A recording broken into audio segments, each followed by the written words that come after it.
Welcome friends. எல்லாருமே ஹெல்த்தியாக ஹாப்பியாக இருப்பீங்கன்னு நம்புகிறேன்.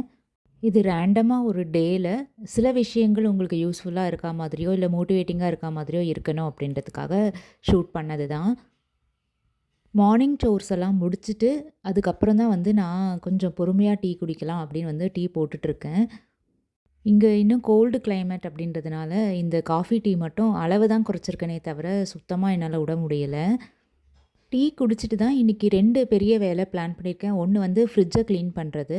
இன்னொன்று வந்து ரொம்ப சீப்பாக கிடச்சிது அப்படின்னு சொல்லி ஒரு 2.5 கிலோவுக்கு பச்சை பட்டாணி வாங்கி வச்சுருக்கேன். அதை எப்படியாவது வந்து ஃப்ரீஸ் பண்ணி உள்ளே எடுத்து வைக்கணும், ஃப்ரோசன் பீஸாக யூஸ் பண்ணுறதுக்காக. சன் பேருக்கு இருந்தாலும் நல்லா சில் காற்று உள்ளே வந்துட்டேன். இப்போது ஃப்ரிட்ஜை க்ளீன் பண்ணுற வேலையை பார்க்கலாம் அப்படின்னு ஸ்டார்ட் பண்ணிட்டேன். குளிர் அப்படின்றதுனால இதெல்லாம் ஈரத்தில் கை வைக்கிறது, தொட்டு க்ளீன் பண்ணுறது எல்லாமே வந்து சலிப்பாக இருந்தது. எனக்கே ஃப்ரிட்ஜை பார்க்க பிடிக்கல. அப்படியே உள்ளே அடைச்சி வச்சு என்ன உள்ளே இருக்குது இல்லை அப்படின்றதே தெரியாத மாதிரி இருந்தது. இந்த மாதிரி உங்கள் ஃப்ரிட்ஜ் இருக்குது அப்படின்னா வந்து கவலையப்படாதீங்க. ஒரு 20 மினிட்ஸ் ஸ்பெண்ட் பண்ணால் போதும், கடகடன் வந்து க்ளீன் பண்ணிடலாம். நான் மொத்தமாக எடுத்து எல்லாத்தையும் வெளியே வைக்காமல் ஃப்ரீசரை ஃபஸ்ட்டு க்ளீன் பண்ணிவிட்டு அதுக்கப்புறம் தான் இந்த ஃப்ரிட்ஜுக்கே வந்தேன். டபுள் டோர் ஃப்ரிட்ஜுன்றதுனால நமக்கே தெரியாமல் சில ஃபுட்டெல்லாம் வந்து உள்ளே வச்சுருப்போம், மறந்துருப்போம் இல்லையா? அதை வந்து சார்ட் அவுட் பண்ணி முதல்ல எடுத்து வெளியே வச்சுட்டேன். ஒரு கவரை எடுத்து கடகடன் வந்து தேவையில்லாததெல்லாம் வந்து பிரித்து போட்டேன். இந்த கிளாஸ் ட்ரே எல்லாமே வந்து ஜஸ்ட்டு துணியில் தொடச்சி தான் வச்சுருந்தேன். அதனால் அதெல்லாம் முதல்ல வாஷ் பண்ணி வச்சிட்டோம் அப்படின்னா அது காயறதுக்குள்ளே கடகடன் வந்து நம்ம அடுக்கியும் வச்சிடலாம் அப்படின்னு. இதுக்கு நான் வந்து சமையல் சோடா, லெமன் வேறு எதுவுமே சேர்க்கல. ஒரு டூத் பிரஷில் வந்து இந்த கார்னர் பிளாஸ்டிக், அதே மாதிரி இங்கே சைடில் இருக்க இந்த ரப்பர், இது எல்லாத்தையுமே வந்து ஃபஸ்ட்டு ப்ரஷ் பண்ணி எடுத்துட்டேன். ரொம்ப ஒரு மாதத்துக்கு மேலே ஆனதுனால எனக்கே பார்க்க பிடிக்காமல் அவ்வளோ அழுக்காக இருந்தது. இதை பார்த்துட்டே கூட நீங்கள் உங்கள் ஃப்ரிட்ஜை க்ளீன் பண்ணணும் அப்படின்னா ப்ளே பண்ண விட்டுட்டு க்ளீன் பண்ணலாம். அவ்வளோ ஈஸியாக தான் வந்து ஸ்டார்ட் பண்ண உடனே முடிஞ்சிரும். எல்லா வேலையுமே நமக்கு ஸ்டார்ட் பண்ணுறது மட்டும்தான் கஷ்டமாக இருக்கும். அதை பண்ணிட்டோம் அப்படின்னா கடகடன் அடுத்தடுத்து பண்ண ஆரம்பிச்சிடலாம். அப்புறம் ஒரு ஈரத்துணியில் எல்லாத்தையுமே தொடச்சிட்டு இப்போ ஃப்ரீசருக்கு வந்துட்டேன். ரீஃபில் பண்ணி வச்சிருந்த பாட்டில்ஸ் எல்லாத்தையுமே எடுத்து ஒரு வாட்டி அப்படியே துணியில் தொடச்சிட்டேன். ஏன்னா ரீஃபில் பண்ணும்போது எல்லாமே வாஷ் பண்ணி காய வச்சு தான் வந்து பண்ணியிருக்கேன். இது ஃபுல்லாக வந்து டீப் க்ளீன் பண்ணுறதுனால ஃப்ரிட்ஜை வந்து ஆஃப் பண்ணிவிட்டு தான் நான் பண்ணுறேன். ஃப்ரீசரில் வந்து நட்ஸு, சில முறுக்கு மாவு அந்த மாதிரி தான் இருந்தது. அதனால் ஈஸியாக அப்படியே வந்து அதை ரீப்ளேஸ் பண்ணிட்டேன். இங்கே டோர்ஸ் எல்லாமே க்ளீன் பண்ணிவிட்டு கீழே சாஸ் எல்லாம் கூட நிறைய சிந்தி இருந்தது. அது எல்லாத்தையுமே நல்லா தொடச்சிட்டு இந்த டேட்ஸ் எல்லாம் பார்த்து எது டேட் இருக்குது இல்லைன்றதை பார்த்து திருப்பியும் அந்தந்த இடத்துல அதை தான் அப்படியே வச்சுட்டேன்.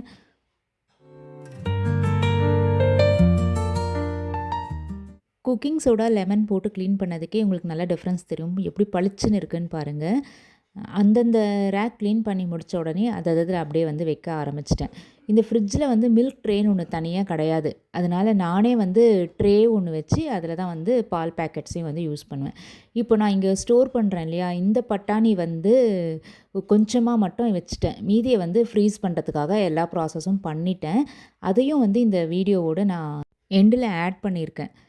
இப்போ கடைசியாக வந்து லெமனை வந்து ஒரு பாதியாக கட் பண்ணிவிட்டு அதை யூஸ் பண்ணி கொஞ்சம் இருந்தாலும் பரவாயில்ல.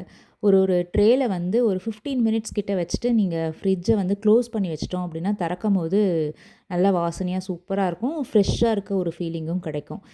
அது உள்ளே எல்லாமே முடிச்சாச்சு. இப்போ டோருக்கு மட்டும் கொலின் போட்டு எப்பயும் க்ளீன் பண்ணுற மாதிரி க்ளீன் பண்ணிட வேண்டியது தான்.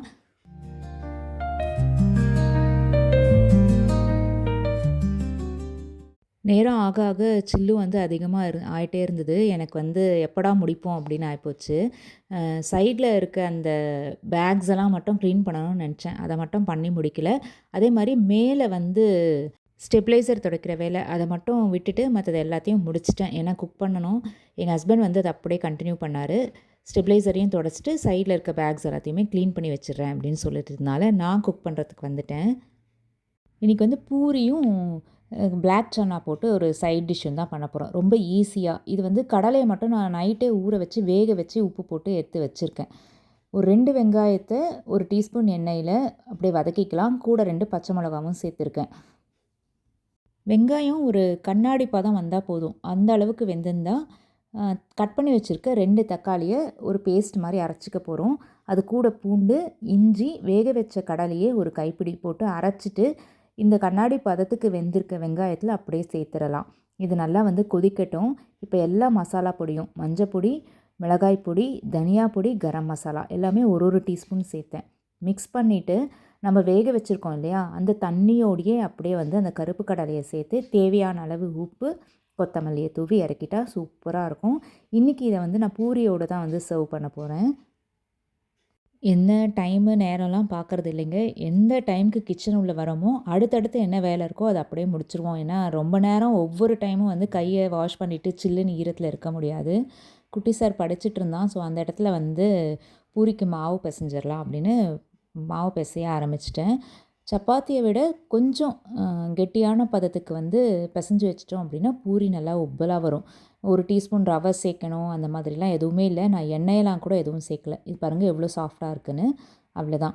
இன்றைக்கி கொஞ்சம் சின்ன சைஸ் பூரியாக தான் செய்ய போகிறேன். அதனால் திட்டமான எண்ணெயை வச்சு கொஞ்சம் திக்காக தேய்ச்சிட்டு பொரித்து எடுத்தோம்னா இந்த மாதிரி உப்பலாக பூரி ரெடி ஆகிடும். ரெடி ஆன உடனேயே ஒரு 7 மணிக்குள்ளே எல்லாருமே சாப்பிட ஆரம்பிச்சிட்டோம். இன்றைக்கி அவ்வளோ பசி.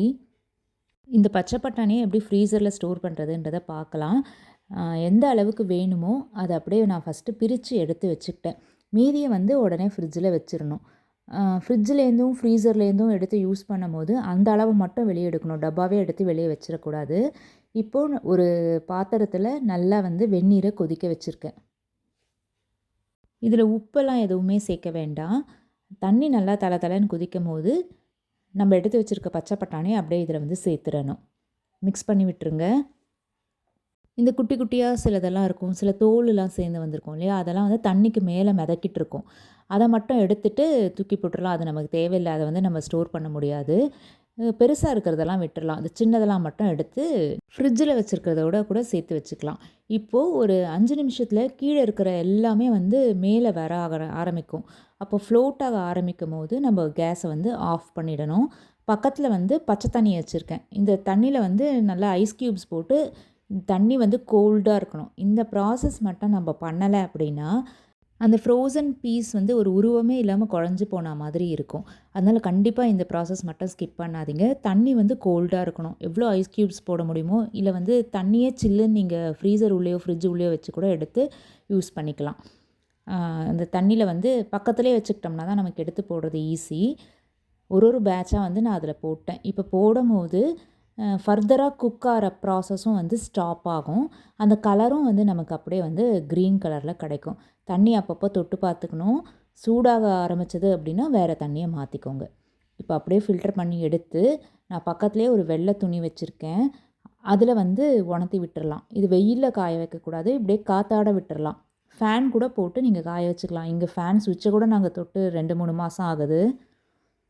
ஒரு 1 ஹவர் கழித்து ஜிப்லாக் கவர் வரும் இல்லையா, அதாவது ஃபுட் கிரேடு ஜிப்லாக் கவர் நீங்கள் அழுத்தி பார்த்தீங்கன்னா இந்த மாதிரி ஒரு 3/4 வெந்திருக்கும். இது வந்து கரெக்டாக இருக்கும் நம்ம வந்து ஃப்ரீசரில் ஸ்டோர் பண்ணி வைக்கிறதுக்கு. 6 மாதத்துலேருந்து 1 வருஷம் வரைக்கும் வச்சுக்கலாம். நான் வந்து பேட்சாக தான் வந்து வைக்க போகிறேன். ஸோ இப்போ வந்து ஒரு 1.5 கிலோ கிட்ட எடுத்திருக்கேன். இது அப்படியே வந்து ஆறுனதுக்கப்புறமா, அதாவது நல்லா காற்றாடினதுக்கப்புறமா தொட்டு பார்த்திங்கன்னா இந்த மாதிரி இருக்கும். இந்த ஃபுட் கிரேடு ஜிப்லாக் கவரில் போட்டு எந்த மந்த்து நம்ம இதை வந்து பண்ணுறோம் அப்படின்றது மட்டும் நோட் பண்ணிக்கிட்டோம்னா அப்படியே வந்து இதை ஃபஸ்ட்டு யூஸ் பண்ணிவிட்டு அப்புறம் வர்றத கொஞ்ச நாள் வந்து எக்ஸ்டெண்ட் பண்ணி வச்சுக்கலாம். இந்த மாதிரி தான் நான் வந்து ஸ்டோர் பண்ணுறேன். கண்டிப்பாக நீங்களும் ட்ரை பண்ணி பாருங்கள். இந்த வீடியோ ஏதாவது ஒரு வகையில் உங்களுக்கு கண்டிப்பாக யூஸ்ஃபுல்லாக இருக்கும் அப்படின்னு நினைக்கிறேன். இது பிடிச்சிருந்தால் ஒரு லைக் பண்ணுங்கள். நம்ம சேனலை இப்போ தான் முதல்ல பார்க்குறீங்க அப்படின்னா சப்ஸ்கிரைப் பண்ணிக்கோங்க. இந்த மாதிரி குக்கிங் விலாக் வேணுமா, இல்லைன்னா லஞ்ச் பாக்ஸ் ரெசிபிஸ் வேணுமா அப்படின்றதையும் கீழே கமெண்ட் பண்ணுங்கள். இன்னொரு விலாகில் பார்க்கலாம்.